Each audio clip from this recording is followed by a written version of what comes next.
হুগলির আরামবাগে চুরির ঘটনার দ্রুত কিনারা করল আরামবাগ থানার পুলিশ। গত আগস্ট মাসের 28 তারিখে একটি অভিযোগ দায়ের হয়েছিল থানায়। তার তদন্তে নেমে 30 তারিখ রাতে ঘটনার মূল অভিযুক্তকে পুলিশ গ্রেপ্তার করে আরামবাগের এফসিআই গোডাউন সংলগ্ন এলাকা থেকে। পুলিশ সূত্রে জানা গেছে, ধৃতের নাম শেখ রফিক, বাড়ি আরামবাগ পৌরসভার 5 নম্বর ওয়ার্ডের মিয়াপাড়ায়। পুলিশ জিজ্ঞাসাবাদ করে চুরি যাওয়া একটি স্কুটি, সোনার আংটি ও রূপোর চেন সহ নকল কয়েকটি গাড়ির নাম্বার প্লেট উদ্ধার করে। ধৃতকে পুলিশ 4 দিন পুলিশি হেফাজতে নিয়েছে। সোমবার আরামবাগ থানায় একটি সাংবাদিক সম্মেলন করে বিষয়টি জানান হুগলি গ্রামীণ জেলার অতিরিক্ত পুলিশ সুপার কৃষাণু রায়। ছিলেন আরামবাগ এসডিপিও সুপ্রভাত চক্রবর্তী, থানার আইসি রাকেশ সিং। স্কুটি সহ জিনিসপত্র বর্ধমানের কাটোয়া থেকে উদ্ধার করে। দেখুন বিস্তারিত। আরামবাগ থানায় গত 28 তারিখে একটি কেস হয়। কেস নাম্বার হচ্ছে 496/2024 আন্ডার সেকশন 334(1) এবং 303 সাবসেকশন 2 বিএনএসএ। ঘটনাটি ঘটেছিল আরামবাগ থানার 5 নম্বর ওয়ার্ডে। সঞ্জীব কুমার দত্ত, উনি 26 তারিখ ওনার ফ্যামিলি নিয়ে ঘুরতে গেছিলেন এবং 27 তারিখ ফিরে এসে দেখেন ওনার বাড়ি থেকে কিছু জিনিসপত্র চুরি হয়, কিছু সোনার জিনিসপত্র চুরি হয়, কিছু ক্যাশ টাকা এবং একটি স্কুটি, এটা চুরি হয়। এবং চুরি হওয়ার সাথে সাথে আমাদের আরামবাগ থানা এই কেসটার তদন্ত শুরু করে এবং এই কেসের পিছনে কারা কারা যুক্ত আছে তার অনুসন্ধান শুরু করে। এবং আমরা 30/8/2024 রাত্রিবেলা 11টা 15 আমরা একজনকে অ্যারেস্ট করি এই কেসের সূত্রে। তার নাম হচ্ছে আপনার মোহাম্মদ শেখ রফিক, এলাইস রফিক, এলাইস বরকা, বয়স হচ্ছে 22। তাকে আমরা আরামবাগ থেকেই অ্যারেস্ট করি এবং অ্যারেস্ট করার পরে যে সমস্ত জিনিসপত্র চুরি গেছিল সেই জিনিসপত্রের মধ্যে আমরা একটি হার, একটি সোনার রিং এবং একটি স্কুটি, যে স্কুটিটা চুরি গেছিল সেই স্কুটিটা আমরা ও যেখানে দিয়েছিল স্কুটিগুলো সেই জায়গা থেকে বর্ধমানে গিয়ে আমরা রিকভারি করি এই জিনিসগুলো। এবং তার সাথে ওর বাড়ি থেকে কিছু নাম্বার প্লেটও আমরা উদ্ধার করি। তো এটা করার পরে তাকে আমরা আসামিকে অ্যারেস্ট করার পরে পিসি পিরিয়ডে এটা আমরা করেছি এবং করার পরে আরও কিছু অ্যাসোসিয়েটদের নাম আমরা পেয়েছি যারা ওর সঙ্গে এই কাজের সঙ্গে যুক্ত ছিল।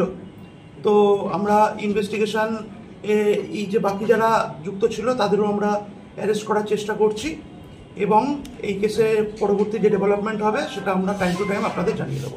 কতদিনের জন্য রিমান্ডে নেবেন এরকম কিছু? হ্যাঁ, আমরা রিমান্ড নিয়েছি 4 দিন আমরা রিমান্ড নিয়েছি। এর বাড়ি হচ্ছে আমাদের আরামবাগেই আরামবাগের বাড়ি হচ্ছে 5 নম্বর ওয়ার্ডে এই মিয়াপাড়া, গফুর মিয়াপাড়াতে এর বাড়ি আছে। এবং যেখানে চুরি হয়েছিল তার আশেপাশেই এরকম কাজ আগেও করেছে, সেটাও আমরা পেয়েছি।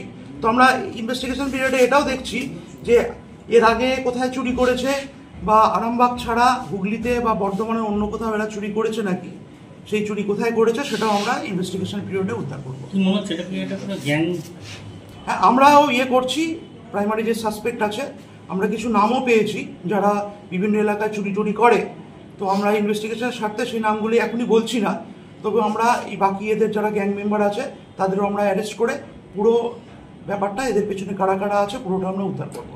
স্যার, এই চুরি রিলেটেড একটা যেটা কোশ্চেন, প্রত্যেক বছরই পুজোর সময়টা, বিশেষ করে দেখবেন পুজোর আগে চুরির এটা বাড়ে খুব, বিশেষ করে আরামবাগ শহরে যখন ফাঁকা বাড়ি হয় সেখানে চুরি বেশি হয়।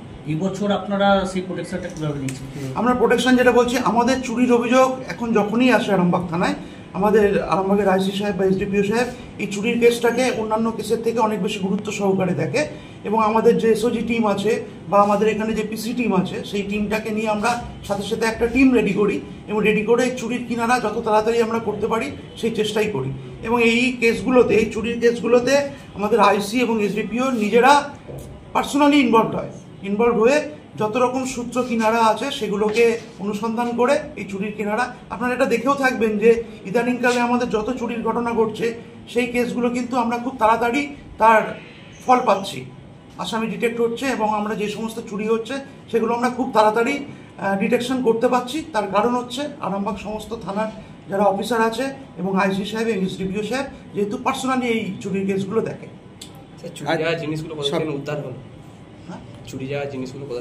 আমরা চুরি যাওয়া এই জিনিসগুলো আমরা বর্ধমান থেকে উদ্ধার করেছি। বর্ধমানে কাটোয়া রোডে এরা যেখানে মালগুলো দিয়েছিল সেই জায়গাটা থেকে আমরা উদ্ধার করেছি এবং স্কুটিটাও আমরা ও যাকে দিয়েছিল একজন, তার কাছ থেকে পেয়েছি। তার নামটা এখনই বলছি না, আমরা তদন্তের সূত্রে তদন্ত চুরি যাওয়া জিনিসের বাদেও কি আরো কিছু উদ্ধার? নাম্বার প্লেটগুলো উদ্ধার হয়েছে, যে নাম্বার প্লেটগুলো ওরা বিভিন্ন জায়গায় ওদের যে সমস্ত চুরির কাজ করতে যাওয়ার সময় এগুলো ইউজ করতো, এগুলো ওর বাড়ি থেকে উদ্ধার হয়েছে। বাইকটি তুলে দেওয়া হবে আজকে? না, যেহেতু কেস হয়েছে এটা আমরা মাননীয় কোর্টের আদেশ অনুসারে আমরা যার যে কমপ্লেনেন্ট আছে, কমপ্লেনেন্টের নাম হচ্ছে সঞ্জীব কুমার দত্ত, ওনার হাতে আমরা তুলে দেবো, সেটা কোর্টের নির্দেশের পরে। Thank you. অভিযোগটা কবে হয়েছিল স্যার? অভিযোগটা আমাদের 28 তারিখ হয়েছিল।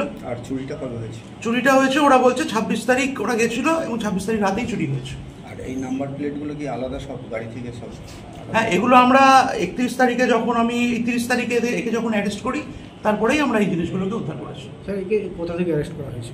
একে অ্যারেস্ট করা হয়েছে আমরা এই আরামবাগ থেকেই অ্যারেস্ট করেছি। আরামবাগে যে অ্যারেস্ট হয়েছে জায়গাটা হচ্ছে আমাদের এই FCI গোডাউন আছে আমাদের সুদর্শন পল্লীর কাছে, এখানে একটি জায়গা থেকে অ্যারেস্ট করেছি। নাকি অ্যারেস্ট করার পর কি করে এখন রিমান্ডে আছে? এখন রিমান্ডে আছে। ক তারিখে অ্যারেস্ট হয়? অ্যারেস্ট হয়েছে 30 তারিখে।